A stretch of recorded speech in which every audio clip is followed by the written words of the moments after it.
أهلا بيكم في فيديو جديد على قناتنا. النهاردة إن شاء الله هنعمل السجق بالفلفل الألوان والبصل والثوم والطماطم، من الأكلات اللي ريحتها لوحدها تفتح النفس قبل ما تدوقيها. توليفة نكهات غنية بين طراوة السجق وتشويحة البصل والثوم مع حلاوة الفلفل الألوان ولمسة الطماطم اللي بتلم كل الطعم في صوص مع التوابل الجميلة. أكلة سريعة وبسيطة وطعمها حكاية. هنقطع الفلفل بتاعنا زي ما حضراتكم شايفين، الأحمر والأخضر والأصفر، ونقطع كمان البصل بالشكل دوت.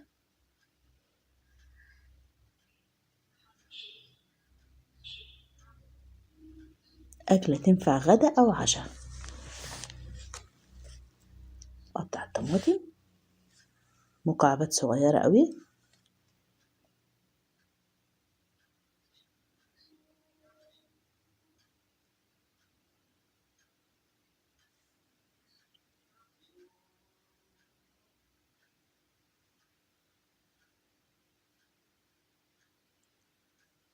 ودلوقتي نبتدي نقطع السجق بتاعنا.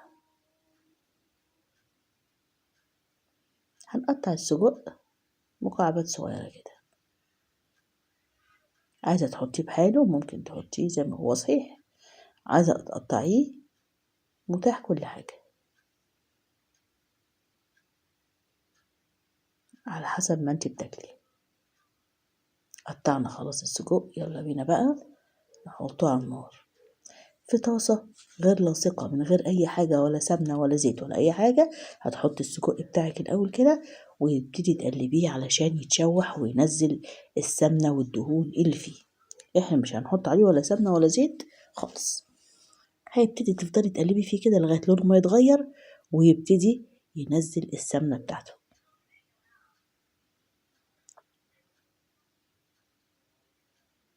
بدأ اللون يتغير اهو.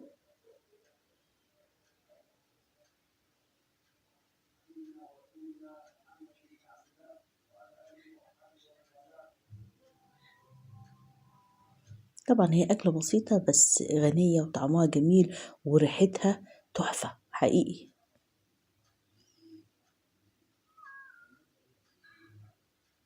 اللون بدأ يتغير خالص اهو.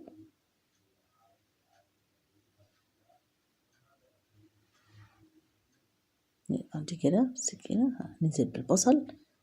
البصل أول ما يدبل ويصفر لونه هننزل ببقية المكونات بتاعتنا.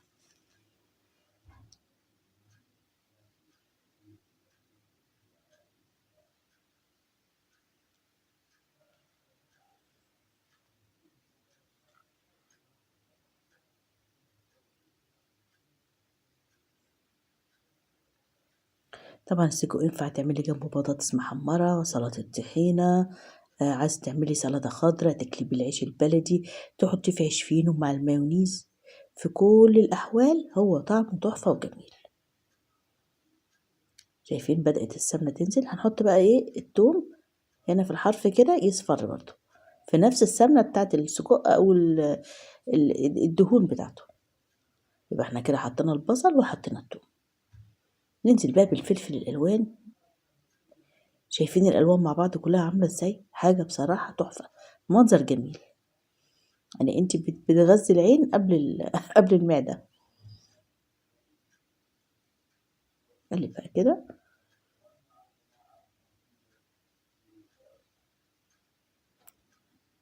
حط عليه بقى رشة فلفل اسود ورشة بهارات 7 بهارات ورشة جوز الطيب، ونطفي عليه بس ما نحدقش دلوقتي. عايزين احنا طبعا عارفين ان السجق بيبقى محطوط عليه توابل وعليه برضو يعني نسبة ملح، فاحنا مش هنحط حاجة غير لما يستوي، مش هنحط ملح غير لما يستوي.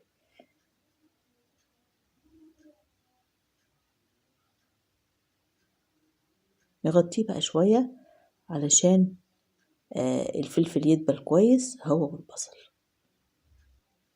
يعني 5 دقايق كده او 7 دقايق، وبعدين ايه نبدأ نفتح عليه تاني ونديله تقليبة كده، وبعد كده نحط الطماطم. ادي رشة جوز الطيب اهي بسيطة كده، تفتح النفس كده وتدي ريحة تحفة للسجق.